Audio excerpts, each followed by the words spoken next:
indomitable leader of Burkina Faso, has once again seized the world's attention with his historic visit to Moscow. Invited personally by Russian President Vladimir Putin to attend Russia's 80th Victory Day parade, an honor reserved for the Kremlin's most trusted allies, Traoré's presence in the Russian capital has electrified the African continent and reverberated across. This was no ordinary diplomatic trip. It was a bold declaration of Africa's awake defiant stand against centuries of Western domination, clarion call for of a new world order rooted in sovereignty and self-determination. While other African leaders were also in his Traoré alone, who has captured the spotlight, his name echoing in the streets of Ouagadougou, Nairobi, Accra, and beyond. His arrival facilitated by a special jet sent by Putin himself, Ouagadougou, Nairobi, Accra, and beyond. His arrival facilitated by a special jet sent by Putin himself, and rapturous reception he received. Africans in Russia underscore his singular stature as the torchbearer of a resurgent pan-Africanist movement. This is not the first time Traoré has taken the world from a Russian platform. His 2023 speech at the Russia-Africa Summit left African leaders stunned. Western powers scrambled. Today, his latest visit has amplified his message, cementing his role as the voice of a generation determined to end poverty, halt deadly mass migration, dismantle the shackles of neo-colonialism. And President Vladimir Putin extended invitations to African leaders for the Victory Day celebrations. It was clear that Moscow sought to deepen its ties with the continent amid a shifting geopolitical landscape. Leaders from Mali, Niger, and other African nations joined the prestigious guest list.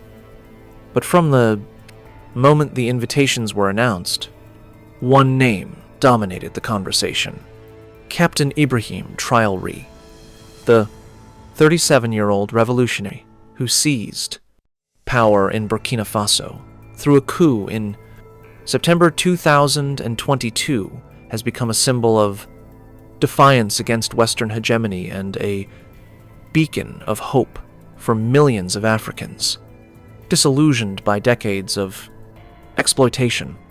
Posts on X buzzed with excitement, with users like Natalie Orma proclaiming in a stunning geopolitical twist, Burkina Faso's President Ibrahim Traoré has been personally invited by Vladimir Putin to stand beside him during Russia's 80th Victory Day parade, an arsal and an honor reserved for the most trusted allies of the Kremlin.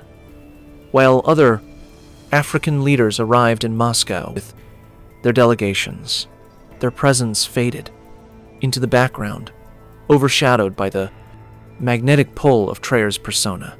The Burkinabe leader invitation was no mere formality.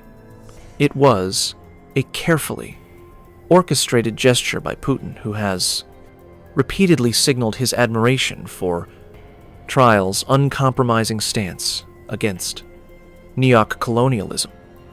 Unlike his counterparts, Traoré's visit was marked by extraordinary pomp and circumstance, testament to the unique bond between and Moscow. In a move that underscored Kremlin's high regard for Traoré, President Putin dispatched a private plane to transport the Burkinabe leader from Ouagadougou to Moscow, made by Russian fighter jets. Gesture reserved for only the most esteemed guests was no ordinary flight. It was a powerful symbol of Russia's commitment to Burkina Faso. Revolutionary captain, as Sprinter observed, noted on Facebook, Ibrahim arrived in Moscow. Invitation of President Vladimir Putin to attend Victory Day celebration. Russia sent a private plane to transport from Burkina Faso, accompanied by jets. Image of Traoré stepping off the plane in Moscow, clad in his signature military fading zoos, sent a surge through African communities worldwide. It was a moment that declared unequivocally Africa's youngest leader was not just a guest, but a partner on equal footing with one of the world's most powerful nations. Special jet was more than a logistical. It was a deliberate message to the West. It was watched with growing unease as Burkina Faso pivots away from former colonial master France toward Russia. Since Traoré expelled French troops and diplomats from Burkina Faso in 2023, has forged a robust partnership with Moscow, securing weapons, helicopters, reportedly Russian security personnel to protect his jet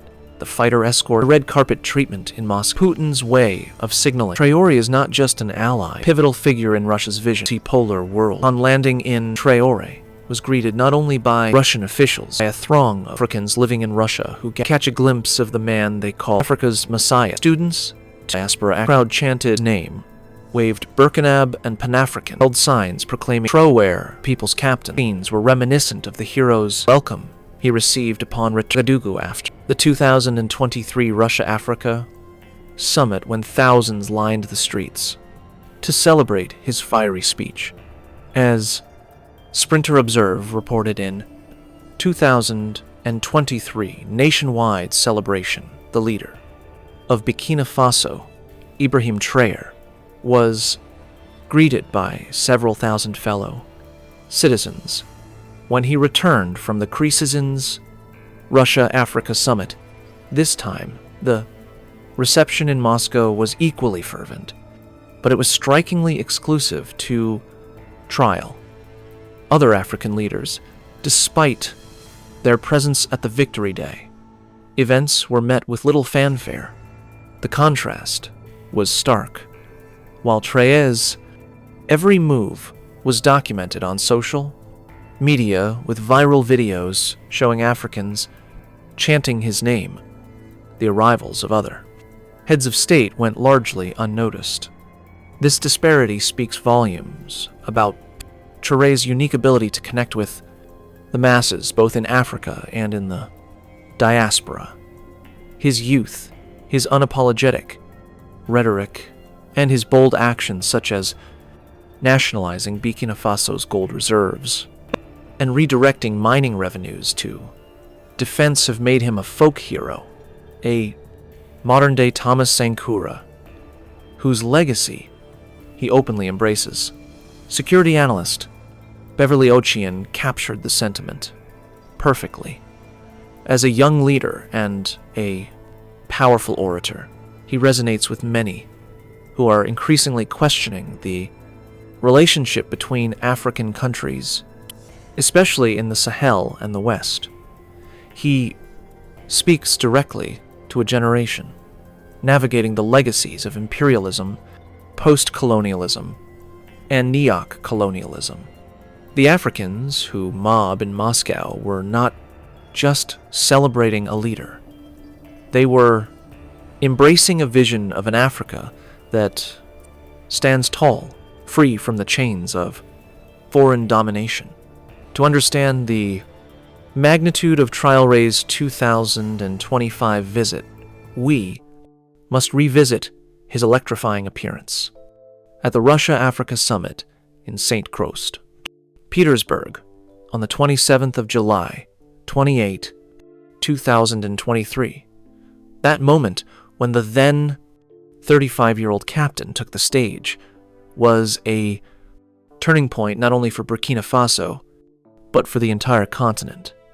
His speech, delivered with the cadence of a revolutionary poet and the conviction of a warrior, was a masterclass in Pan-Africanist defiance. It was a speech that shamed African leaders, exposed the hypocrisy of Western powers, and ignited a fire in the hearts of millions. Traoré began with humility, invoking African traditions and spirituality. It is an honor for me to speak here and to convey to you the fraternal greetings of the people of the land of upright men. This is also the place for me, above all, to give thanks to God, Almighty God, who has allowed us to meet here this morning, in good health, to talk about the future and the well-being of our peoples. I would like to apologize to the elders, whom I may offend in my future remarks. Africanity obliges, birthright. I must apologize. This opening set the tone for a speech that was both respectful of African customs and unapologetically confrontational. He then launched into a searing critique of Africa's plight, posing questions that cut to the core of the continent's struggles. It turns out that here we can wash our dirty laundry because we feel like family. We feel like a family in the sense that Russia is also a family for Africa. It's a family because we have the same history. Russia made enormous sacrifices to free the world from Nazism during World War II. The African people, our grandfathers, were also forcibly deported to help Europe get rid of Nazism. We share the same history, and that we are the forgotten peoples of the world. By aligning Africa's historical sacrifices with Russia's Trier-framed the Russia-Africa Partnership as one of shared struggle against Western Eurasia. But it was his direct challenge to African leaders that sent shockwaves across the continent. The questions that my generation asks themselves are perhaps the most explosive moment came when Traoré turned his fire on neo-colonialism and the hypocrisy of Western human rights rhetoric. Speaking of Burkina Faso's fight against jihadist insurgencies, he said, "As far as Burkina Faso is concerned, today we have been confronted for more than 8 years with the most barbaric, the most violent form of manifestation of neo-colonialism, of imperialism, of the slavery that tends to be imposed on us. Our predecessors taught us one thing: the slave who is not capable of assuming his revolt does not deserve to be pied for his fate. I don't feel sorry for ourselves. We don't ask for anyone to feel sorry for us. The Burkina people have decided to fight." He went further, exposing the double standards of Western powers. "We are surprised to see imperialists treating these VDPs, volunteers for the defense of the homeland, as militias of all types. It's disappointing because in Europe, when people take up arms to defend their homeland, they are called patriots.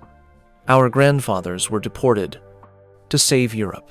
It was not with their consent. It was against their will. But on the way back, we remember well that in Taiohae, when they wanted to claim their basic rights, they were massacred. The reference to the 1944 Traoré massacre, where French colonial forces killed African soldiers, demanding fair treatment, was a gut punch, a reminder of the West's historical betrayal of Africa. Trier's speech was a call to arms, not just for Burkina Faso, but for all of Africa. He urged African leaders to reject their role as puppets who dance every time the imperialists pull the strings, and to prioritize food, self-sufficiency, drawing inspiration from Russia's support and Africa's own successes, closing with the Cuban revolutionary slogans, "Homeland or death, we will prevail." Traoré paid homage to Burkina Faso's socialist icon Thomas Sankara while signaling his intent to lead a continental revolution. The impact was immediate and profound. Across Africa, social media erupted with clips of Traoré's speech shared by activists, students, and ordinary citizens. In Nairobi, young Kenyans hailed him as the new Sankara. In Laos, Nigerian youth declared, "This is the leader Africa needs." Even in the ones diaspora from London to New York, Traoré's words resonated with protests in Ouagadougou and other capitals, waving his image alongside Pan-African flags. As the Africa Report noted, the images, curated, multiplied, and mythologized, are now central to a rapidly evolving online movement that fuses anti-imperialism, youth frustration, and Pan-African aspiration. For African leaders, the speech was a public shaming. Traoré's accusation of beggary struck a nerve, exposing the uncomfortable reality of leaders who jet to Western capitals seeking aid, while their people starve. His call for self-sufficiency and his rejection of Western human rights narratives challenge the status quo, forcing leaders to confront their complicity in neo-colonial systems. As Chuo Malam posted, saying, "Waves were felt most acutely in Africa, where Traoré's visit has galvanized a new wave of Pan-Africanist fervor. In Burkina Faso, thousands rallied in Ouagadougou to celebrate their leaders' global prominence, chanting Traoré, our hope." Similar scenes unfolded in Mali and Niger, where citizens see Traoré as the architect of the alliance of Sahel states, a confederation that has defied Western-backed regional bodies like ECOWAS. In South Africa, the Economic Freedom Fighters, EFF, issued a statement praising Traoré's resistance against neo-colonial pressures, reflecting his growing influence beyond the Sahel. Western capitals, meanwhile, are reeling. The U.S., which has accused Traoré of using nationalized gold reserves to protect his Juna rather than benefit his people, is scrambling to counter Russia's inroads in Africa. France, still smarting from its expulsion from Burkina Faso, sees Traoré's Moscow visit as a direct challenge to its fading influence. Political risk analyst Jessica Moody summed it up. This political moment is fueled by a feeling that Africa has been taken advantage of by foreign powers for too long. There is an upsurge in resource nationalism and a desire to make Africa great again, to regain sovereignty and develop the continent from within. President Putin's affinity for Traoré is rooted in both strategic pragmatism and ideological alignment.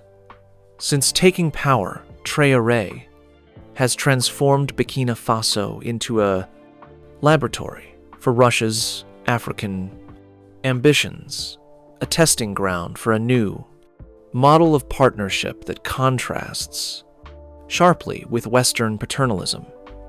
Russia has supplied Burkina Faso with weapons, attack helicopters, and reportedly 100 to 300 security personnel, bolstering Traoré's fight against jihadist insurgencies and securing his regime against coup attempts. In return, Traoré has offered Russia access to Burkina Faso's vast mineral wealth, including gold, which he has nationalized to fund his revolutionary agenda. But the relationship goes beyond transactional exchanges. Putin sees in Traoré kindred spirit, a leader who shares his disdain for Western hegemony and his vision for a multipolar world. At the 2023 Russia-Africa Summit, Putin praised Traoré's remarks on Russia's role in fighting Nazism, noting some are trying to forget about this and to erase in this memory.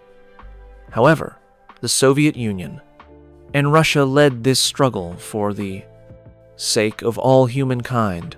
Traoré's framing of Russia and Africa as forgotten peoples resonates with Putin's narrative of Russia as a victim of Western marginalization, creating a powerful ideological bond. Putin's repeated fearless leader who has expelled Western influence, nationalized key resources, and aligned his country with Russia's geopolitical objectives. Burkina Faso's role in the alliance of Sahel states alongside Mali and Niger has created a Russian-friendly bloc in West Africa, challenging the dominance of France and the Russia's cultural initiatives in Ouagadougou. Free Russian language courses tournaments dedicated to Putin and pro-Russian graffiti reflect the depth of this partnership for Traoré. Putin offers not just military and economic support, but a platform to amplify his Pan-Africanist vision. Unlike Western leaders who have criticized Traoré's Juna for human